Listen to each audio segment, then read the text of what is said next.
Hello, welcome to Organise 2020 and thank you for coming along to our session, which is on organising activists for media work. Now, the TUC has been thinking a bit recently about if there's more we can do, maybe a project that we can set up. And we've got some really great guests today to have a conversation with, to give us a bit of inspiration from the projects they're doing. We've got Matthew Butcher from the New Economy Organisers Network, Jude Habib from Sounddelivery, and we're hoping, if we can get some technical problems sorted out shortly, that we're also going to be joined by Marissa Begonia, who's a Unite member and is also part of a spokesperson's network called Being the Story. But first of all, we're going to hear a bit from my TUC colleague, Ali Torabi, because we want to hear from you as well, and he will let you know how you can do that. Thank you so much, Tim. Welcome, everyone. So far, we have 50 participants in. We're expecting more participants. We really want this to be a session where you dictate as much what we talk about. It's about your stories and how we tell our stories. Broadly, I have put in the chat, which you can see if you're on a computer, there are 3 dots and you can go on more. And then there's a chat function there. If you have any questions, please add them there. I will try to come in once or twice in middle of the conversations and pose the questions to the panelists. I have also put in the chat our code of conduct, basic thing. It's very basic. Please be nice to each other and respect each other. And this is an environment that we want everybody to be able to participate, but being respectful is the key rule. As well as that, I should explain that this session is being recorded. After we've done the recording, we might put that on YouTube or with a tiny bit of editing. And that's all from me. I wanted to give a shout out to Paul and Alex, who've already started sharing in the chat. And yeah, I'll hand it over to Tim. Thank you. Thank you, Ali. So, Matt and Jude, the projects that you do, I think both of them are fantastic. And I think that they are really getting voices and stories into the media that hadn't been there as much in the past and that need to be. It would be great if we could start off just by hearing a bit about the projects that you are doing. Matt, do you want to start with a bit about the Neon Spokespersons Network? Yeah, thanks, Tim. I hope no one noticed that I just very minorly adjusted my computer so that my underwear wasn't showing in the background. That was what was happening. I thought it would be weird if I didn't say it, so I'm just going to admit it. It's really great to be here. I really enjoy talking about the Spokesperson Network because it's a really fun project to work on. So I'll try and give a potted history as quickly as possible, but basically what the Spokesperson Network is, it's a network of people who are trained up to go and speak in the broadcast media specifically, and by broadcast we mean television and radio, as well as podcasts. It came about probably 4 or 5 years ago when we kind of identified that we, and by we I mean kind of progressives as a whole, were really lacking when it came to getting voices out there into the media. So at the time, there were few voices who did all of the kind of shows when it came to our part of the spectrum. So for example, someone like Owen Jones was on TV as much as he probably could, but he was only one person. And we realized that we as a kind of movement hadn't invested that much in training up to go on broadcast media. So we run this network, and the idea is that we basically have a fairly intensive media training, which originally was a 2-day in-person training. Now it's a 4 half-day online training for obvious reasons. And what we do is we train people up with all the skills they need to deliver a really good interview, even in the most hostile circumstances. And we kind of, it's maybe obvious to everyone, but we take into account the fact that a lot of people, especially in the broadcast media, don't immediately think, oh, that's a good idea, what you're saying about this radical policy. They can be quite hostile. So we train people to deal with the most hostile aspects of it. And the aims of the project really are twofold. So on the one hand, what we want to do is get more progressive policies and views into the media. But on the other hand, what we want to do is really shake up the kind of who when it comes to who's in the media. So it's not just about getting the right views. It's also about having, and being really frank about this, fewer middle-class straight white men in the media. And for us, that's really important. And the kind of merger of those two things is really important. So we started really recording our kind of hits in the media in 2014 when we got a handful, really. And then year on year, we've grown. Last year, 2019, we had, I think, 1,100 broadcast appearances from people within the network.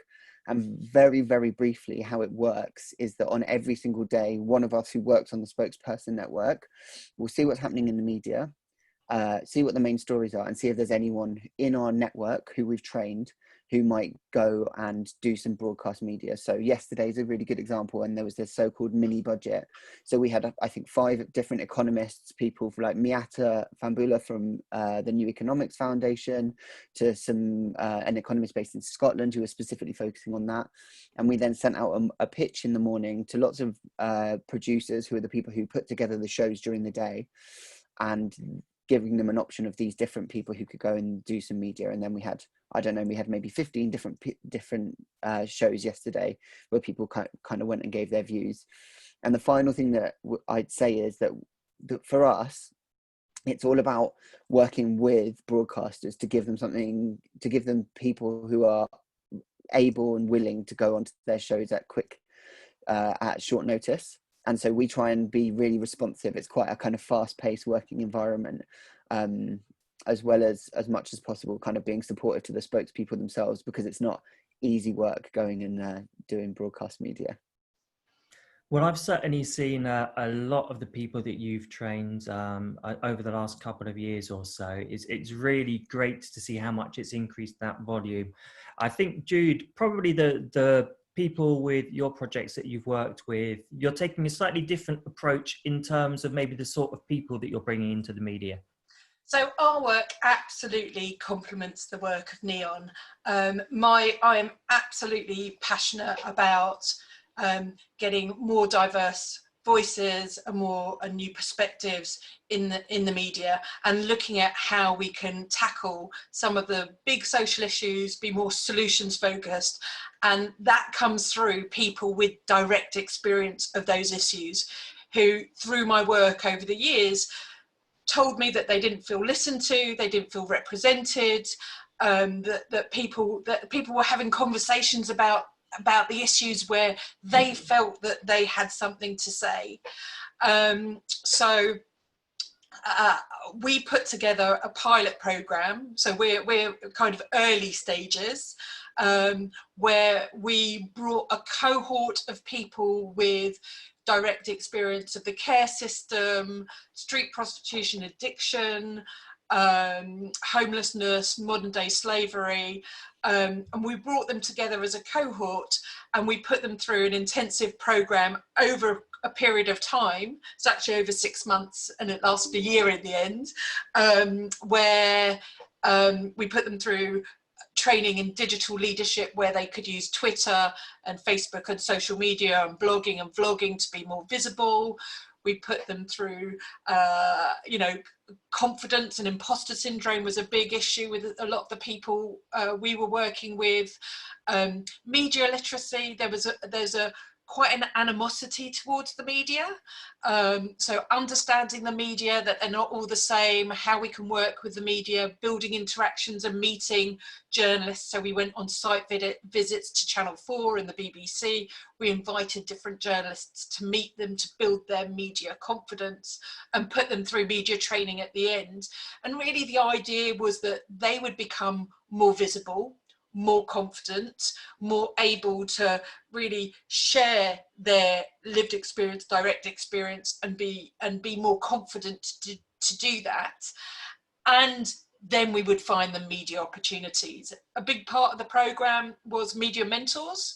So we had BAFTA award-winning documentary makers and radio journalists and people, one particular person in the network who had experience of the criminal justice system specifically wanted someone who was a journalist who had experience of the criminal justice system. So, and she said, and I want to meet Raphael Rowe. So I said, well, we can ask him. And she's met up with him. They've had conversations. So that's what's been really fantastic. And I think there've been two things. It's the skills, but it's also been the solidarity with the group, because even though they've got different lived experiences and different backgrounds, they really have supported each other. They're now collaborations, and really the icing on the cake was this week. Radio 4 broadcast a documentary called Unchained about women in the criminal justice system, presented by Brenda Burunji, who's in the network, and interviewed Amanda Hales, who's in my network. They wouldn't have met beforehand. So though we didn't commission that programme, I know that the work we've done over the year and beyond has made them feel confident to be in that place. So our process is much slower. It takes time, but then you get the results you want. Jude, I'm quite interested in what you say about skills. In a previous job, I worked in the poverty sector, and we were always getting requests from journalists for case studies. And it was at the same time as the banking crisis happened. And I thought, well, the journalists, they want to talk to banks at the moment, but they're not going there and saying, can we have a case study of a banker? They're getting somebody who's probably a very slick professional PR person to put the case, somebody who will be extremely trained. And I thought there's a real power imbalance here, that they're asking for case studies and they have a preset idea of what the story is. And they would often be very specific about the particularities of the kind of poor family they were looking for. And it could be very hard to find someone who exactly fit that, rather than just somebody who had a story to tell themselves. But what I like about what you do is this notion you have of expert citizens. And I'd be really interested to hear why you use that phrase instead. I mean, it's not my phrase, someone else coined the phrase, but when I'm running training workshops with for different charities with the people that they're there to advocate for, I remember using this word, and I was working with women who'd experienced domestic violence, and I used the word expert citizens, and they said to me, oh, can we become an expert citizen? I said, well, but you are. And they go, oh, can we have a badge? Can we have a label? So I recognised that it was something that was empowering and positive. I have a complete rejection of the word case study. And I think that within the charity sector have been used a lot, and also within the media. They say to me, even with regards to the people I'm working with, oh, can you put a case study forward? And I remember when we went on the site visit to the BBC, someone from BBC London said, oh, here's Jude with her case studies. And I was like, these are people. So actually, and in a way, we're working in two ways. It's building relationships with the media, but also in a way educating them about how things have changed. These are people with direct experience, and we need to be working. You need to be hearing from them. If you want to be seen to be representative of society and the society we live in, we need to change who we're seeing on screen. We need to be changing who we go to, like with the organisations with us and with Neon.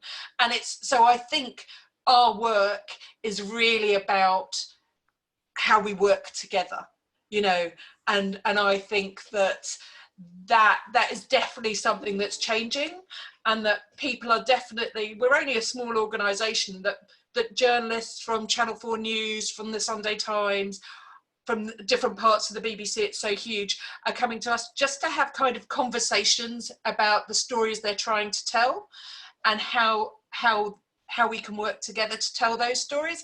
And I think there's been a real sea change.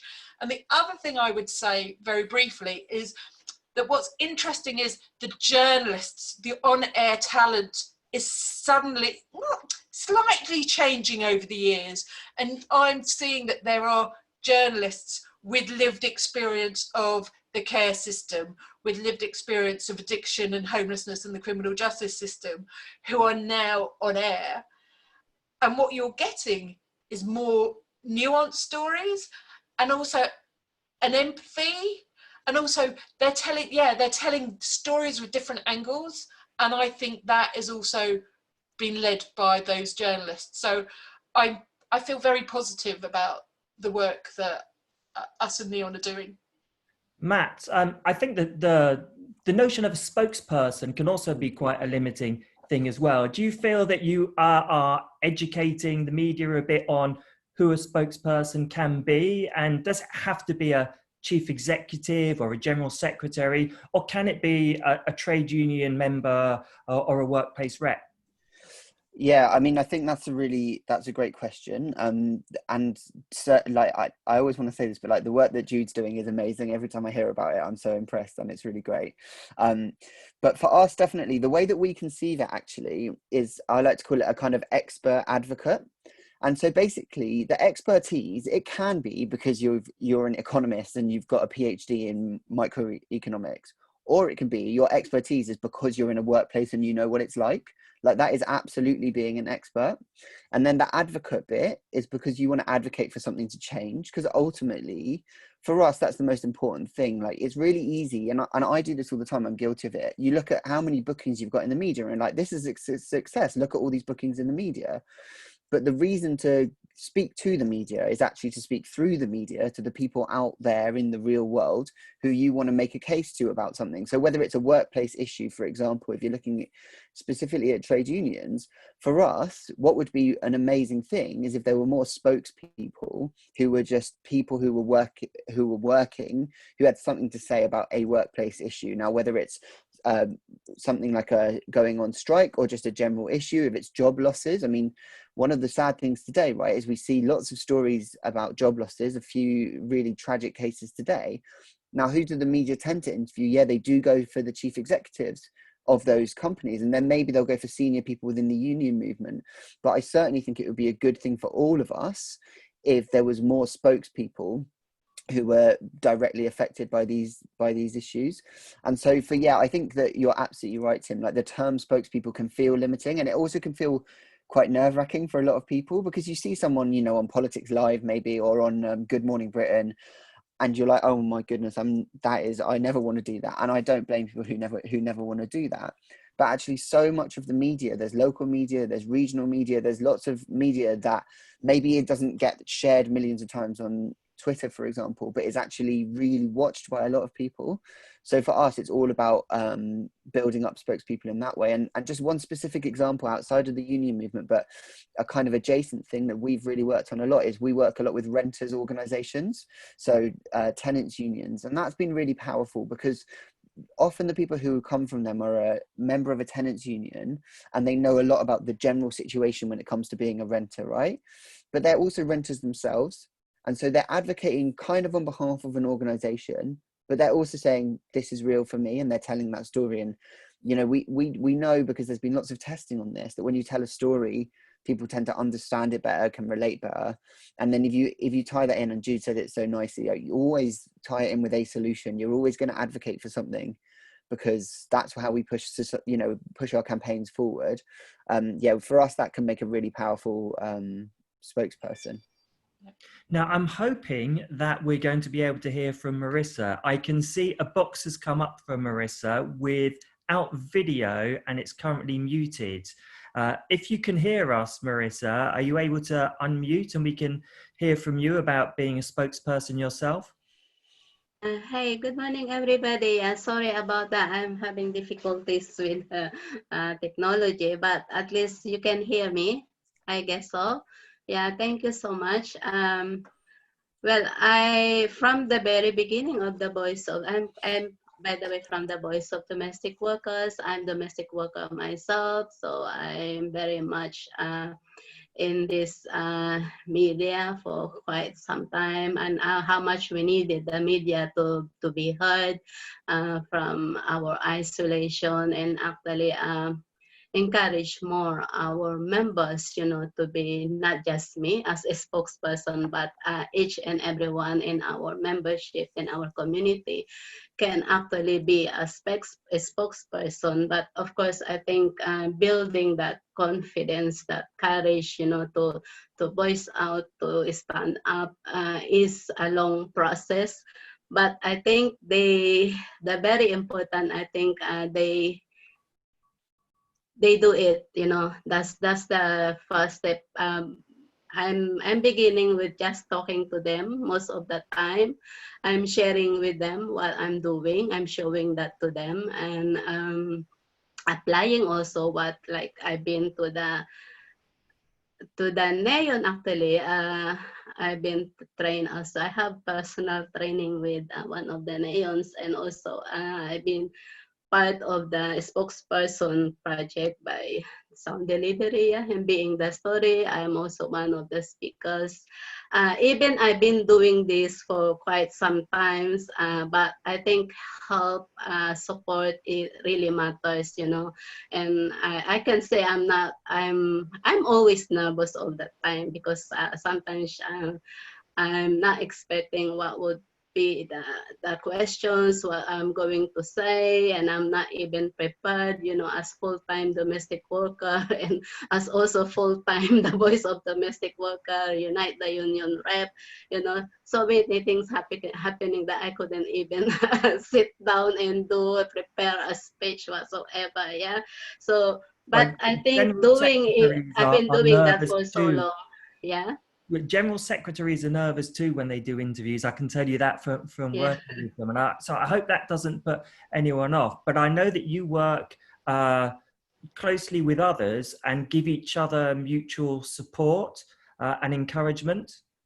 Yes, whenever, like, I think I try many things now since our spokesperson training. I think that really helpful, Jude, because you help us to be skilled, you know, in terms of even just using our mobile phones, and that we can actually anytime do it. In my work, really is really important, because as active organization in campaign, and it is important that I should be able to video record, but it's just not me, but also my fellow domestic workers, that I can pass through to them. But I think preparing them is really important, that they feel that I'm with them. Like, it's like Jude, she's doing, like, she's with me all the time. That also helped me a lot to feel better, you know, to be prepared, to be more confident. And been doing that to my fellow domestic workers. We have done a panel event on our own, but also I think last week also we've done a panel discussion with Low Pay Commission. Of course, we needed them to talk about the work condition. I think that's really prepare them to be able to talk about what salary they have during this COVID. They've been suddenly terminated. Yeah, now are they in their salary in the national minimum wage, because they do work very long hours. Sometimes it's easy to say 400 pounds per week, but if you calculate actually, and let them show that, and actually it's just 3 pounds per hour. Yeah, so understanding that their situation as themselves, I think, is really important, and the importance for them to share that to others. Yeah, and that also will serve as an encouragement to others to speak out, and for them to know that they are able to inspire others. I think is also very important, but the support really matters. Matt and Jude, do you have that as part of the design of your projects? Do you just train people and then they connect with you for when there are opportunities, or after the training, do you keep them connected as that kind of community of support? I actually get quite emotional listening to Marissa, you know, because this work, you don't do this work lightly when you're working with people who are vulnerable. And you know, the support and the pastoral support and the ongoing support and evenings, WhatsApp, you know, I've committed to this work, and it's, you know, I'm always there for the people I work with. And when I listen to Marissa, you know, who is really speaks for so many domestic workers in the UK who have been so vulnerable and so mistreated under COVID, and even before, but even more now, and how vital it is that she is heard and she has the platforms to be heard. You know, that is my driver. And also my driver is to keep people well. You know, Marissa, you know, Marissa's doing really hard work, long hours, juggling loads of things. And, you know, so for me, when I look at the people I work with and other people who are using their lived experience to be more public, You know, it's tiring work to be speaking for other people when other people can't speak for themselves. And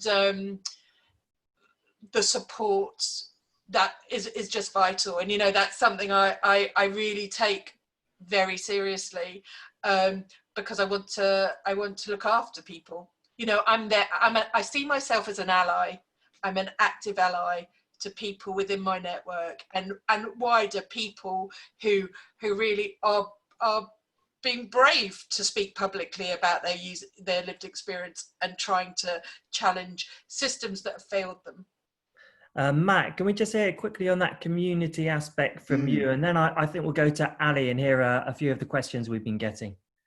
Yeah, totally. So absolutely, like the absolute key thing with doing television and radio is that, like, the actual 4 or 5 minutes when you're on the TV and radio is actually a small part of it.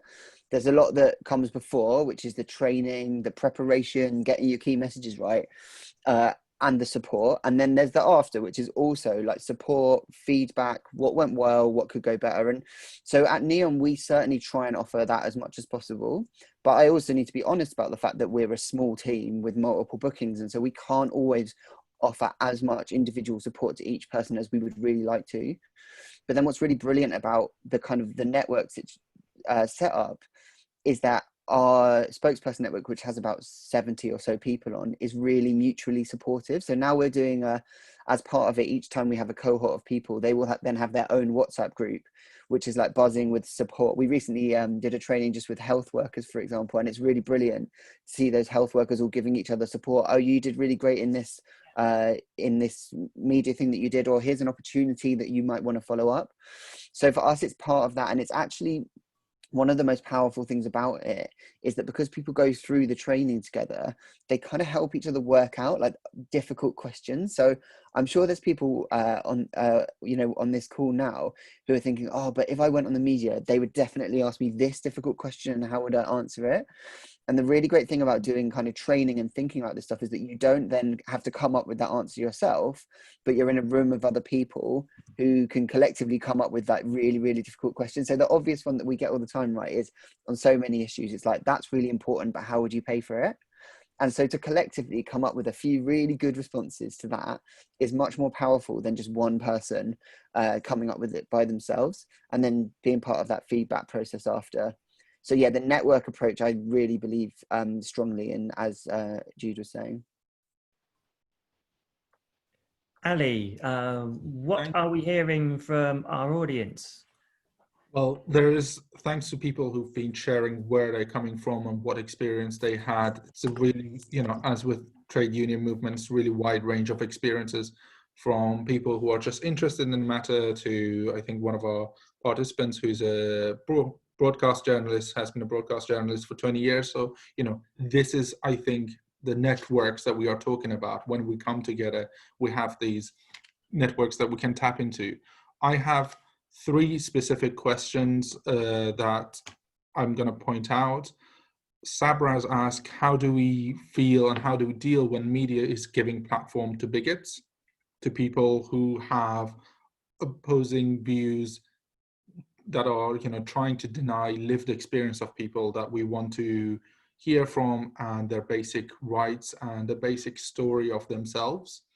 And then 2 more specific questions on trade unions. One question is, do we, it was Paul that asked, do we think that trade union reps should have a basic media training as part of their reps training? And then I think the other question is more specifically in the context of now, if we are having a union member going on TV or radio talking about the personal effects of COVID on their life, what sort of advice we pass on to them so they can communicate their concerns but not go against the professional standards that is expected in the media and in their workplace. And also I should add more questions. We probably have one more stab at this. And also the other thing I should say, in the chat function, if you want to keep this group going, share your email and we'll come back to you. If you just want to email the panelists, you can change the 2 rather than to all attendees, to panelists, and we'll come back to you as well. Jude, do you have any thoughts on any of those questions? So to answer some of the questions, I think union reps should have basic media training, and we need to talk about what that looks like, because, you know, with the neon, you know, the media training very much is really solid preparation for working with the media and speaking to the media. That's part of what we do, but actually blogging, vlogging, visibility, really good Twitter skills is also, I would say, part of that media skills package. And I definitely think if you're a media representing a group of people, having those skills and know how to use it well, I think is really important. In terms of the question about giving working with the media and giving platforms to voices we are uncomfortable with,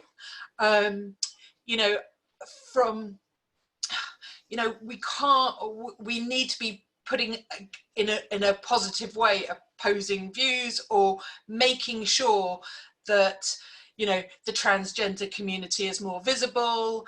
You know, I know the big issues around that, and it's been very divisive, but you know, making sure that, you know, there's some fantastic networks with trans community, so making them more visible, and in environments where different members of the public will see them. I think that's really important. I mean, I think his name was Christopher Hitchens, but we had someone in our network who's a social activist and has been through the criminal justice system, with this quite right-wing person on a panel on television, and I thought the person in my network gave as good as he got, and I actually think perhaps that person left with a bit of a changed attitude to someone who's been through the criminal justice system and has not just moved on with their lives, but has moved on positively and is using that experience to create a better society. So for me, I would be hoping that if we're on platforms with people whose views we feel uncomfortable, maybe they will leave with a different view. Marissa, you are a trade unionist and you have had media training and done media work. Do you think that more trade union reps, as a more regular part of the role, should have that training? Yes, definitely. It's really important, especially we are now in all this social media. That we just it's not just about protecting our members, workers' rights, that we are able to represent them in against employers and putting them in tribunal, but also I think going more wider, that others also hear these stories of abuse by employers, by the system itself. And I think that's really important for us. Like me, I'm very particular with journalists who are what we are saying and it come out different. Yeah, it's really make me angry. But also, I think it's really important. I think Jude, we touch upon this a bit on how we can sit down first with to protect us. That there should be. If we need to do a letter, of agreement, then we are doing that. And actually, I've asked the management of the Voice of Domestic Workers to prepare a letter, because sometimes we can never guarantee actually that we are protecting our members. If I already talked with them that don't post their photo, I'm not giving you photo, and then they will talk to them directly. I don't know what the discussion between them, and they give the photo, and I saw it being published with the face, and it's just really make me angry. But of course, I will talk to that to our member. Okay, I already discussed this. Next time, can you ask me first? Because you still have an ongoing case. You cannot show your face, and you might have problems. So protecting them, that I think they don't really understand properly why I am saying no to their photos being post, but also an initial discussion, with the journalists or whatever. Yeah, it's really important that we set our table. This is what they want. This is what they want, and where we can move forward, that we agreed both. Yeah, so that's really important. But I think we shouldn't keep quiet on if these journalists are out there to exploit the workers more. I think that's really important, because we're not helping the workers, for a better, but I think they've been exploited already, and then they're using them again for another exploitation. Yeah. Matt, this point about being careful not to go against professional standards. I mean, it can sometimes feel like you're walking a bit of a careful tightrope when you go into a TV studio. There's a lot to think about to not say the wrong thing. Is that about doing the right training and support and preparation? Yes, basically. I think it's in some ways, it's really easy to immediately feel overwhelmed by the idea of there being a particular type of media interview. And, I'd wonder if people are listening to this thinking like media training tells you exactly who you should be when you go into the studio. But actually, a better way to look at it is that what we try and do is help you basically condense what you're going to say into a few simple points and channel yourself. Like, that's the most important thing, right? We would never ask people to not be the person that they are. And of course, there are some like basic rules when it comes to TV and radio, which essentially are there to help you speak through that medium to the people back home. So whether it's about keeping your head still, something I'm really bad at, or whether it's about having a fairly even level of your voice, or how to basically interrupt without coming across as incredibly rude, again, something that I don't necessarily practice that well, that we kind of try and give people those kind of guidelines. And quite a lot of the practice is what we call this kind of triangle approach, where we get people to write their 3 key messages, each on the corner of a triangle, which is a fairly visual way of doing it. And it's all about basically trying to work out what is the thing, if you could leave that studio, or more likely your computer, with having said one thing, what is the one thing that you would really like to come away knowing that you've said? And so that is kind of that. It's like of course there are like television standards that people would want to meet, and we try and give people the guidance on that. But in many ways, it's much more about kind of preparing what's the thing that's most important for you to say, basically. And then if I could, Tim, just really quickly on the kind of like bigger point, I think that's like one of the most important questions that you can possibly ask. And at Neon, we do not always get it right. Like, we've had situations where we've put spokespeople on with a presenter who has turned out, for example, to be far more hostile than we would have expected. And I think one of the things we always have to do is be honest with people that we can't guarantee that a presenter is not going to be hostile. And one of the things we try and do as much as possible, and we're working on this a lot at the moment, is to try and have a sense of every presenter. Okay, so what are the issues that they might be more sympathetic on or less sympathetic on? Give spokespeople all of the available information, and then sometimes genuinely say to spokespeople, we would actually warn you, maybe just don't do that, because if your humanity is going to be questioned in an interview, then we wouldn't expect you to do that. Again, I'm not saying that we always get it right, but I think that's a really important part, and it's completely okay for us, because we kind of act as a booker. So the television or radio producer will come to us and they'll say, can this person do this time with this presenter? And we will say, actually, they're not going to do it because this presenter has said this, and this in the past, or maybe this guest has said this, and this, and that's not a safe space for that debate. So, again, we don't always get it right, but I think you've got to draw that fine line.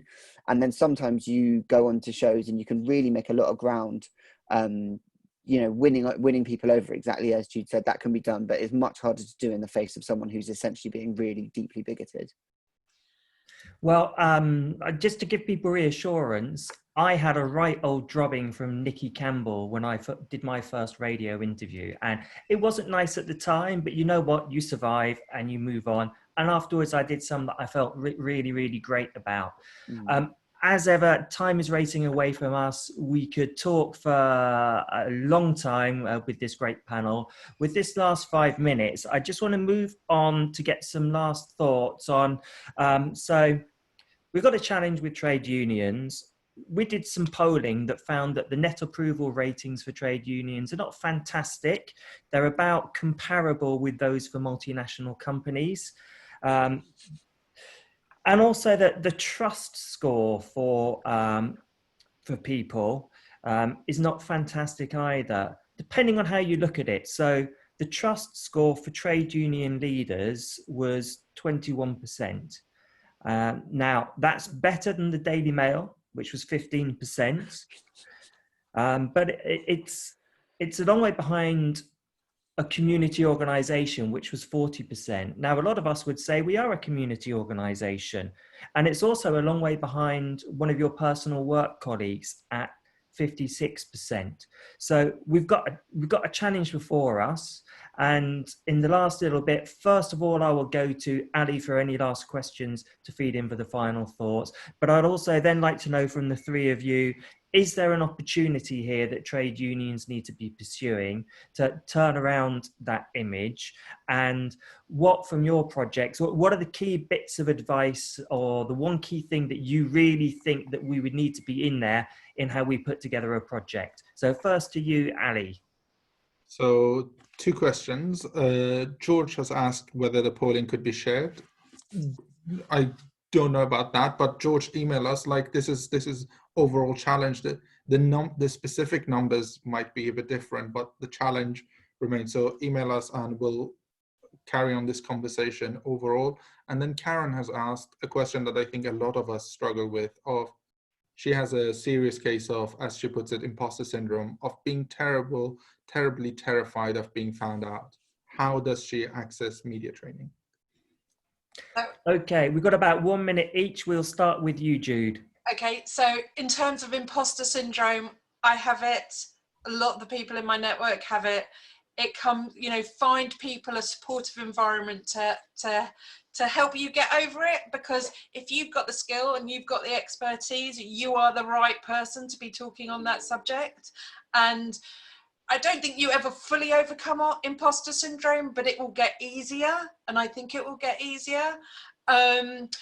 I think with the TUC, I don't want to be too controversial, but I will.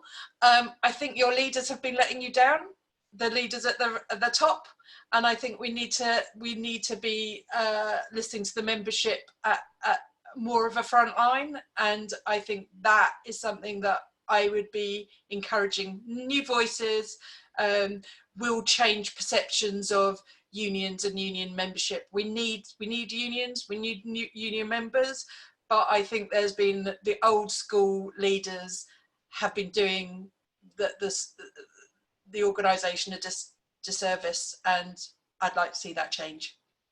Thank you, Jude. Well, that's quite a challenge. Marissa, what would your bit of advice be?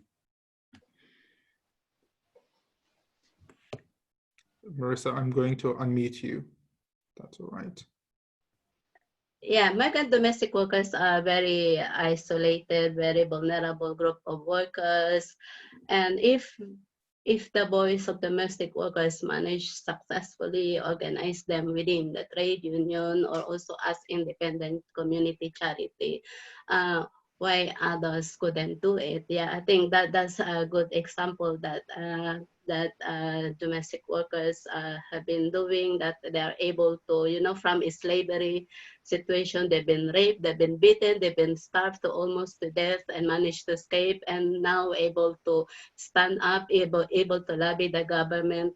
I have, and of course, others can do the same, of course, given, really the support, that they need. I think Unite the Union TUC can do so much, and I couldn't really complain much in terms of Unite the Union and the TUC, because they did always put me forward during the domestic workers ILO Convention 189. I was the representative there. I was the voice there. And that's a good example because that's now an international law. That's put our trade unions a role model in the world.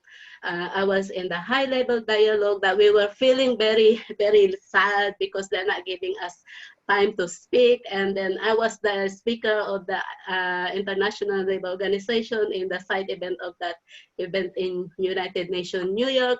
And then suddenly the government representative of Mauritius picked that up. Oh, I was listening to Marissa Begonia. Why are we having second dialogue? Well, if we know already the problem of migrant workers. So, yeah, so the voice is really important. Yeah, is vital. We have so much vital role, important, in especially if the problem is about us. I think it is important that we are really being put forward. There is now we'll need to move on, Marissa, as we're running over time. Thank you. But I just want to say there was also one event in the TUC that talking about vulnerable workers and domestic workers were not mentioned. So I stood up and talked about us, and they listened, they realized this. But I think it's really important for the TUC to be able to include everybody and to be thus very supportive and to put us always forward in the front line. Yeah. Thank you, Marissa. And a last bit of advice from you, Matt. Yeah, I think I think it's really important that when people think of trade unionists, they don't just think of the bosses, they think of their neighbours and their colleagues, because ultimately the way that the trade unions have been framed, and I would say it is framed essentially by a hostile media, let's just be honest about that, is these kind of like men in rooms making deals, right? And actually trade unionists are just everyone, right? And I think the more that everyone is just in the media talking about their workplace struggles, the more that people will be able to relate to trade unionism as a fairly normal part of a healthy economy, some people would say. And so to link to that, I would just say that if you didn't feel imposter syndrome, then I would say that that's not a good sign. I think it's really normal to feel imposter syndrome, especially because the media is constructed to be quite hostile at times.